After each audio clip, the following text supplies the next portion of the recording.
Class 6th, subject science, annual portion, chapter 14 water.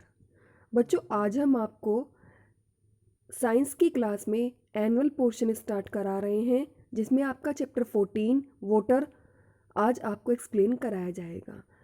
बच्चों, इस chapter में आपको वाटर के बारे में बताया जाएगा कि वाटर की स्टेट कितनी होती हैं, वाटर के यूज़ क्या क्या होते हैं, वाटर के रिसोर्सेज कौन कौन से होते हैं, वाटर को कैसे कंजर्व किया जाता है, रेन वाटर हार्वेस्टिंग, इन सब के बारे में आपको एक्सप्लेन किया जाएगा।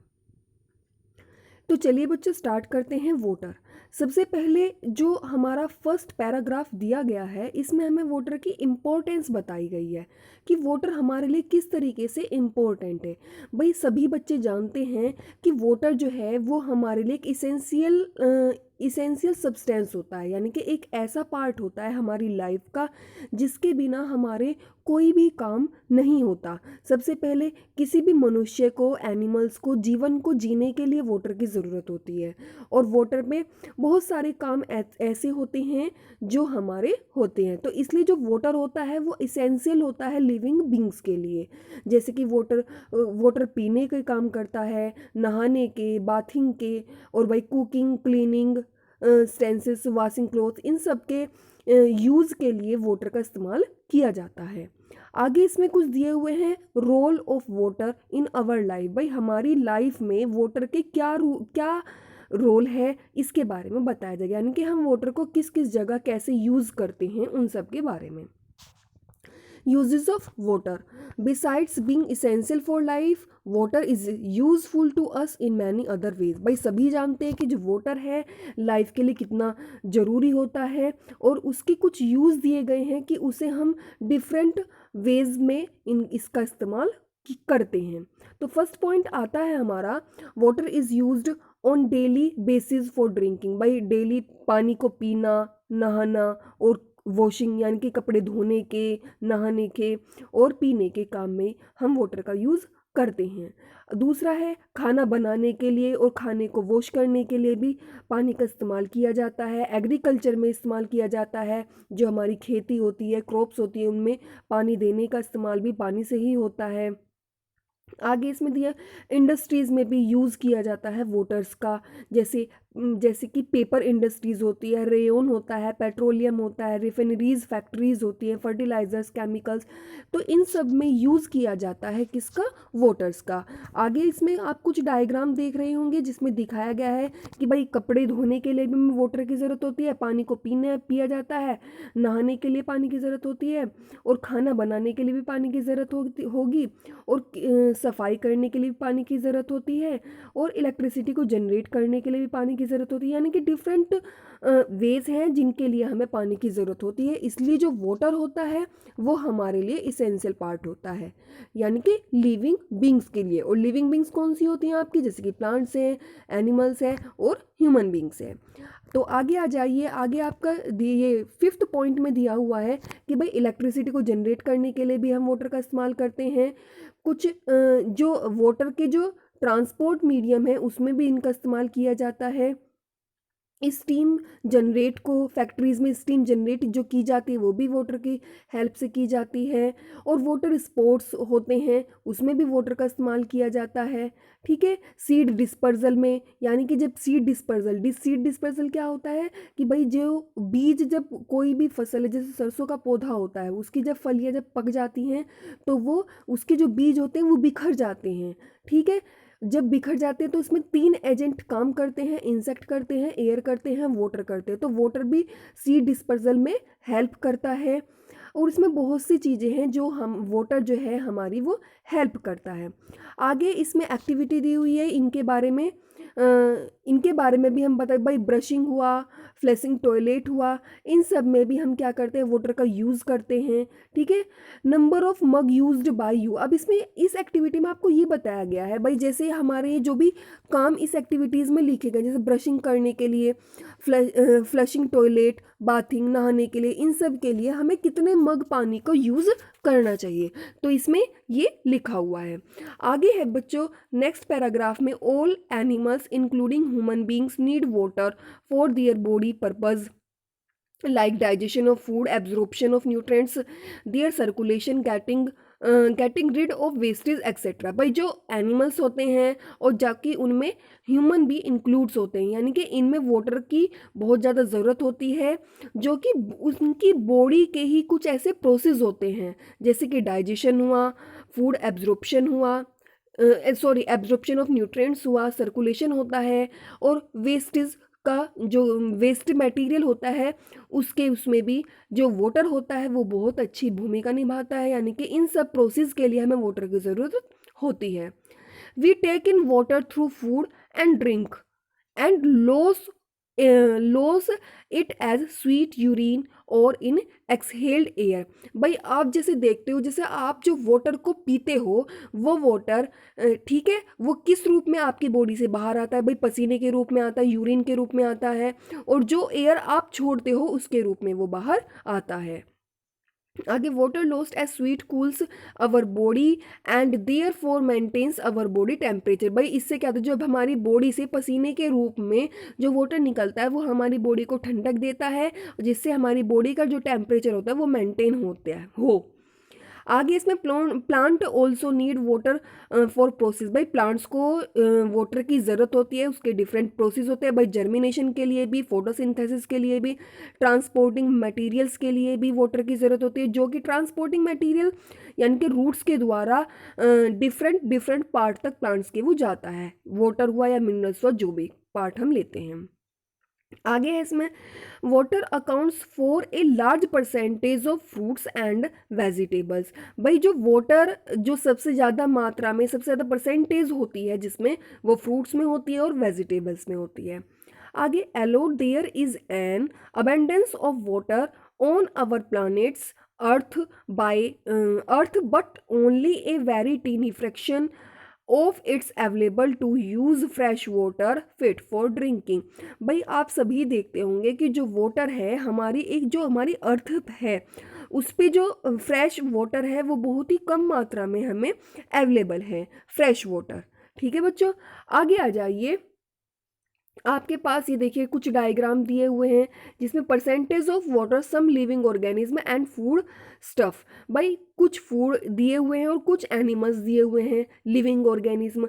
इसमें बताया गया इसमें वाटर की परसेंटेज कितनी है। सभी डायग्राम्स के नीचे क्या लिखी हुई है, इनकी परसेंटेज लिखी हुई है कि इसमें कितने परसेंट वाटर प्रेजेंट है। जैसे कि टमाटो है, टमाटो में कितने परसेंट वाटर प्रेजेंट है? 90%। जो ह्यूमन बॉडी होती है, ह्यूमन बॉडी में कितने परसेंट है? 70%। एग में कितने परसेंट वाटर है? 73%। मिल्क में 88%, और वाटर में सॉरी प्लांट में 60% वाटर प्रेजेंट है। और भी इसमें और डायग्राम लिखे हुए हैं जिनका सबके नीचे इनके वाटर की परसेंटेज लिखी गई है। आगे आ जाइए, वाई वाटर इज़ यूनिक। भाई वाटर जो है वो कैसे यूनिक हम मान सकते हैं? भाई यूनिक क्यों है, उसका रीज़न क्या है? Water is life giving. भाई वाटर जो होता है वो हमें क्या देता है? जीवन देता है। बिना पानी के हम जीवित नहीं रह सकते हैं, ना ही हम सरवाइव कर सकते हैं। तो इसलिए जो वाटर है वो यूनिक है, because it is very important for the growth and development of all living beings. क्यों भाई, क्यों जरूरी है वाटर? क्योंकि वाटर एक ऐसा इम्पोर्टेंट इम्पोर्टेंट क्या बोलते हैं, इम्पोर्टेंट पार्ट है एक लिविंग बींग्स के लिए, एक इम्पोर्टेंट सब्सटेंस है, यानी कि उसके बिना जीवन नहीं है। जिसमें क्या होता है कि किसी भी लिविंग ऑर्गेनिज्म की ग्रोथ होती है, उसका डेवलपमेंट होता है, वो सभी वाटर पर निर्भर होते हैं। आगे आ जाइए, इसमें कुछ सब्सटेंस दिए गए हैं नेचर में। ठीक है, सबसे पहले इसमें आता है कि जो वाटर है उसकी स्टेट्स के बारे में बताया गया है। इनमें कुछ सब्सटेंस, भाई 3 स्टेट्स होती हैं वाटर की। ठीक है, कौन कौन सी होती हैं? सॉलिड होता है, लिक्विड होता है, गैस होता है, और इन तीनों ही फॉर्म में हमें क्या मिलता है? वाटर मिलता है। सॉलिड फॉर्म में हमें वाटर किस रूप में मिलेगा? आइस के रूप में। लिक्विड हम उसमें वाटर के रूप में, गैस के रूप में हमें वाटर वेपर के रूप में। यानी कि जो वाटर होता है वो उसकी 3 फिजिकल स्टेट होती हैं, जो कि हमें 3 रूपों में मिलता है। सॉलिड स्टेट में हमें आइस के रूप में मिलेगा, लिक्विड स्टेट में हमें पानी के रूप में मिलेगा, और गैस स्टेट में हमें वाटर वेपर्स के रूप में मिलेगा। आगे आ जाइए, हेल स्टॉर्म।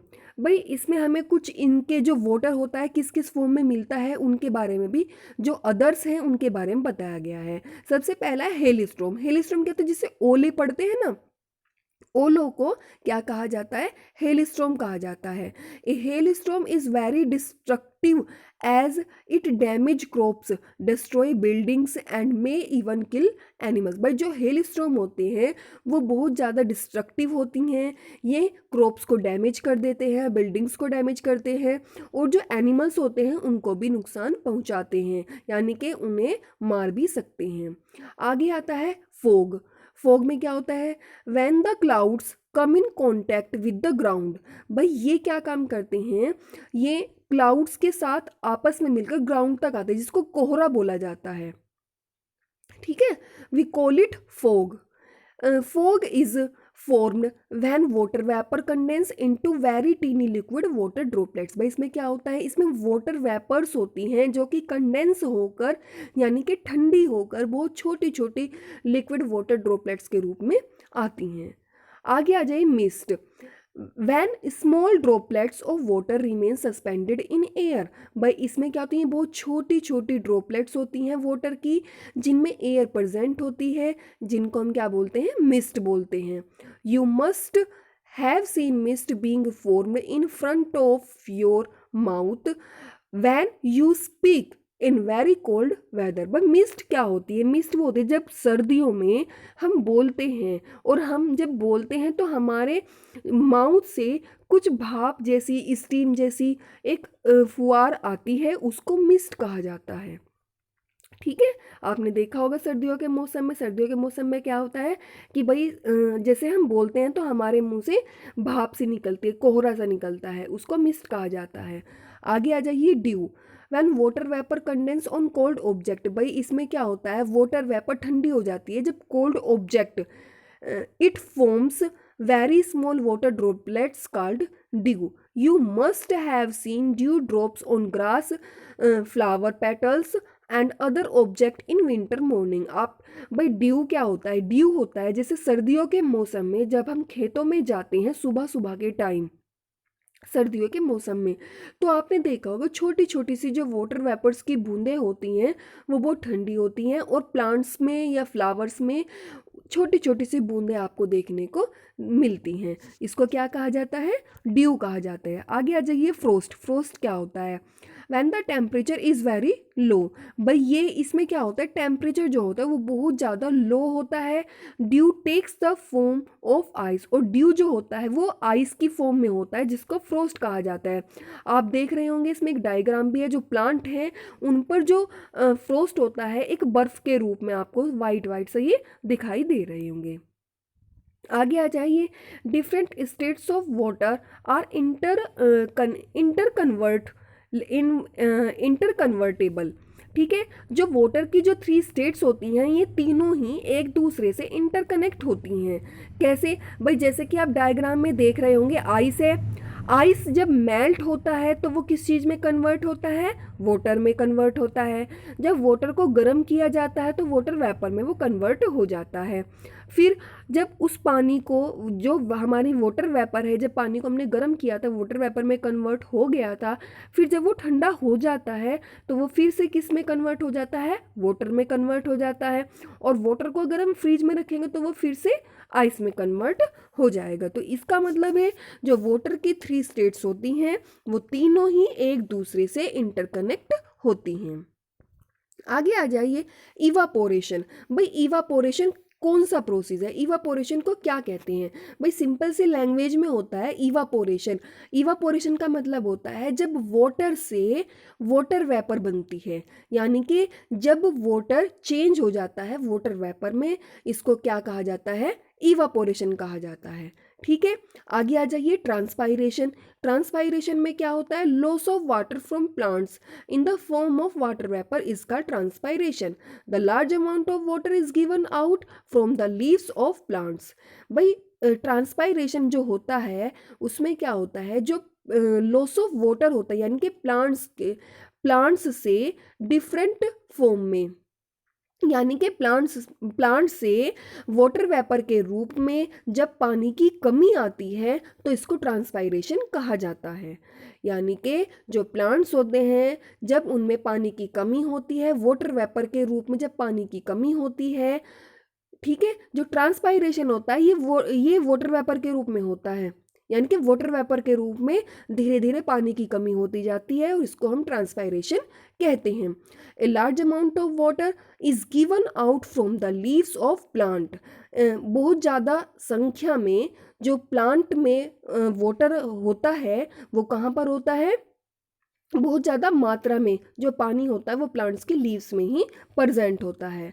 आगे water vapour forms transpiration also help in formation of cloud. भाई जो वाटर वेपर से ट्रांसपायरेशन का जो प्रोसेस होता है ये हेल्प करता है किसमें, जो फॉर्मेशन ऑफ क्लाउड्स यानी कि जो हमारे बादल बनते हैं ना उनमें हमारी हेल्प करता है। कौन, ट्रांसपायरेशन। अब भाई फॉर्मेशन ऑफ क्लाउड्स, भाई क्लाउड्स कैसे बनते हैं। The heat of the sun evaporates the water from water bodies like oceans, seas, river, lakes, etc. And convert it into water vapours. भाई देखिए जितने भी हमारी नदियाँ होती हैं, तालाब होते हैं, समुद्र होते हैं, ओशन महासागर होते हैं, तो इन सब में जब सूर्य की जब रोशनी पड़ती है, सूर्य से जब हीट इनको मिलती है तो इनका पानी क्या होता है, इवापोरेट होने लगता है, यानी कि भाप बनना शुरू हो जाता है। और जब से ही वो भाप बननी शुरू हो जाती है यानी कि वाटर वेपर्स के रूप में वो ऊपर पहुंचता है। आगे this water vapour combines with dust, और इस वाटर वेपर में डस्ट पार्टिकल्स प्रेजेंट होते हैं और कुछ एयर से मिल जाते हैं और ये सभी एयर में मिक्स होकर क्लाउड्स को बनाते हैं। आगे these clouds are carried from one place to another by wind, और जो क्लाउड्स होते हैं वो एक जगह से दूसरी जगह पर विंड की हेल्प से जाते हैं। When the temperature and pressure conditions are changed, जो जिससे क्या होता है, टेम्परेचर और प्रेशर जो कंडीशन होती हैं यानी कि टेम्परेचर और प्रेशर जो कंडीशंस होती हैं वो बदल जाती हैं। Water vapours of clouds again, और वाटर वेपर्स क्या होते हैं, दोबारा से मतलब क्लाउड में बनना शुरू हो जाते हैं और फिर क्या होता है उनका, वो फिर दोबारा से फॉर्म ठंडे होकर पानी के रूप में नीचे ज़मीन पर बारिश के रूप में आ गिरते हैं। आगे आता है हमारा प्रेसिपिटेशन। प्रेसिपिटेशन क्या होता है भाई, इसमें होता है when the water vapour of clouds condense and falls down the earth as rain, it is called precipitation. मतलब when the water vapour of clouds, भाई जब वाटर वेपर के रूप में क्लाउड्स बन गए हैं, जब वो आकाश में बादल बन जाते हैं, जब वो ठंडे हो जाते हैं, ठंडे होकर वो पृथ्वी पर बारिश के रूप में गिरते हैं, तो इस प्रोसेस को क्या कहा जाता है, प्रेसिपिटेशन कहा जाता है। यानी कि प्रेसिपिटेशन कौन सा होगा, जब बारिश होती है, यानी कि जो वाटर वेपर क्लाउड्स बनकर ऊपर गए थे, बादलों में गए थे और फिर वही बादल बारिश बनकर नीचे ज़मीन पर गिरते हैं, तब इस प्रोसेस को प्रेसिपिटेशन कहा जाता है। आगे इसमें सोर्सेज ऑफ वाटर दिए गए हैं। भाई आपने देखा होगा सोर्सेज ऑफ वाटर होते हैं मतलब कि वो सोर्सेज जिनसे हमें वाटर प्राप्त होता है, ठीक है। अब इसमें कुछ हमारी जो प्रकृति है उसमें अधिकतर जो सोर्सेज होते हैं हमारी पूरी अर्थ पर 3/4 हमारी अर्थ का 3/4 पार्ट कवर करके रखा हुआ है, किसने, वाटर ने। जिनमें से जो हमारे अधिकतर जो पीने योग्य जो पानी होता है वो बहुत ज़्यादा कम होता है। अधिकतर पानी कैसा होता है, साल्टी होता है, जिसको डेड सी भी कहा जाता है, ठीक है। और जो फ्रेश वाटर होता है वो बहुत ज़्यादा कम होता है, ठीक है। अब जो रेन वाटर होता है वो प्योरेस्ट वाटर होता है, कैसा होता है, प्योरेस्ट वाटर होता है, यानी कि पीने योग्य होता है। आगे sources of water can be also divided into surface water and ground water. भाई जो हमारी जो अर्थ है उस सरफेस पर जो वाटर है उसे दो भागों में बांटा गया है, एक तो होता है सरफेस वाटर, एक होता है ग्राउंड वाटर। चलिए आगे देखते हैं सरफेस वाटर और ग्राउंड वाटर। भाई अब आपके सामने एक टेबल बनी हुई है जिसमें सरफेस वाटर दिया हुआ है और ग्राउंड वाटर दिया हुआ है। सरफेस वाटर में कुछ आपके एग्जाम्पल दिए हुए हैं, ये आपके सरफेस वाटर के एग्जाम्पल है, जैसे कि शीज है, स्ट्रीम है, पोंड है, रिवर है, ओशियन है, लेक है, ये सरफेस वाटर है। और ग्राउंड वाटर किसके हैं? ग्राउंड वाटर होते हैं जो अंदर ज़मीन के अंदर गहराई तक जाते हैं, यानी कि गहराई वाला जो पानी होगा वो ग्राउंड वाटर में आएगा। जो सरफेस वाला यानी कि जो ऊपरी सतह पर हमें दिखाई देता है वो सरफेस वाटर होगा। जैसे कि आपका वेल है, जो कुएं होते हैं, हैंडपंप होता है, ट्यूबवेल होती है, ठीक है। तो ये सभी क्या होते हैं? आपके ग्राउंड वाटर हैं। आगे, ground water is present in few materials belong the surface of the earth. भाई आप below the surface of the earth, भाई जो ग्राउंड वाटर होता है वो जो हमारी अर्थ होती है उसमें बहुत ज़्यादा गहराई में हमें ग्राउंड वाटर मिलता है। The level of ground water is called water table. भाई जो ग्राउंड वाटर का जो लेवल होता है, ठीक है, उसको क्या कहा जाता है? वाटर टेबल कहा जाता है। Water column deep below the earth are generally, भाई जो वाटर कॉलम होते हैं वो अर्थ में बहुत ज़्यादा गहराई तक जाते हैं और ये एक दूसरे से कनेक्ट होते हैं।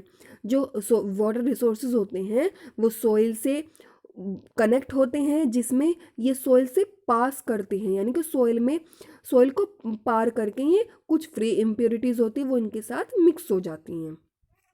आगे आ जाइए, वाटर साइकिल के रूप में है। वाटर साइकिल क्या है भाई? वाटर साइकिल बताया गया है। सबसे पहले वाटर साइकिल जो होता है उसमें हमारे दो मेन प्रोसेस होते हैं, एक तो होता है इवापोरेशन और एक होता है कंडेंसेशन। इवापोरेशन में क्या होता है कि वाटर से वाटर वेपर बनती है, और कंडेंसेशन में क्या होता है? वाटर वेपर से वाटर बनता है। ठीक है बच्चों, अब वाटर साइकिल होता क्या है, पहले आप इसे डायग्राम से समझिए। भाई जितने भी हमारे जैसे नदी है, तालाब है, समुद्र है, तो इन सब पे जब सूर्य की रोशनी पड़ती है, सूर्य की जो हीट मिलती है इन्हें, तो ये इनका पानी जो होता है वो इवापोरेट होने लगता है, और इवापोरेट होकर ये ऊपर आकाश में पहुंच जाता है एयर के साथ मिलकर। एयर और डस्ट पार्टिकल के साथ मिलकर ये क्लाउड्स बना लेते हैं और ऊपर आकाश में पहुंच जाते हैं। यानी कि वाटर किसका था? ये था आपका नदियों का, तालाब का जो पानी होता है वो भाप बनकर ऊपर वाटर वेपर के रूप में ऊपर चला जाता है क्लाउड्स बनकर, तो इसको क्या कहा जाता है? इवापोरेशन कहा जाता है। फिर वही बादल जब ठंडे हो जाते हैं, टेम्परेचर में चेंजेस होते हैं, ठंडे हो जाते हैं, तो यही जो बादल होते हैं बारिश बनकर ठंडे होकर नीचे ज़मीन पर आ गिरते हैं। ठीक है, और ये प्रोसेस होता है आपका कंडेंसेशन। और जो भी वाटर का हमारी अर्थ में और जो हमारे ओशियन में, यानी कि लैंड और ओशियन में के बीच में जो वाटर का सर्कुलेशन होता है, इसको क्या कहा जाता है? वाटर साइकिल कहा जाता है। ठीक है बच्चों, आगे आ जाइए। Water cycle takes place in 3 steps. भाई जो वाटर साइकिल होते हैं इसमें क्या होता है? 3 स्टेप्स होते हैं। सबसे पहले water is covered into water vapours. भाई जो वाटर होता है उसे कवर्ड करके रखता है वाटर वेपर्स को कुछ डिफरेंट प्रोसेस से, जैसे कि इवापोरेशन होता है और ट्रांसपायरेशन होता है। आगे, the water vapour rises up becomes cooler and condense. और जो वाटर वेपर जब वो आकाश में चली जाती है तो वो ठंडी होकर बारिश बनकर नीचे ज़मीन पर आ गिरती है, और कुछ ड्रॉप्स जो होती हैं, हाँ ये वही बात लिखी हुई है थर्ड पॉइंट में भी, कि फिर वो जो पानी क्लाउड्स में जो जब ये ठंडे हो जाते हैं क्लाउड्स तो ये बारिश बनकर नीचे ज़मीन पर आ गिरते हैं, इसको कंडेंसेशन कहा जाता है। यानी कि जो बातें मैंने आपको डायग्राम में बताई थी वही बातें इसमें नीचे लिखी हुई है। ठीक है बच्चों, बस आपको दो चीज़ों का ध्यान रखना है कि इवापोरेशन में होता है वाटर से वाटर वेपर बनती है, और जो आपका कंडेंसेशन होता है उसमें क्या होता है? वाटर वेपर से वाटर बनता है। आगे आ जाइए, वाटर एज डिज़ास्टर।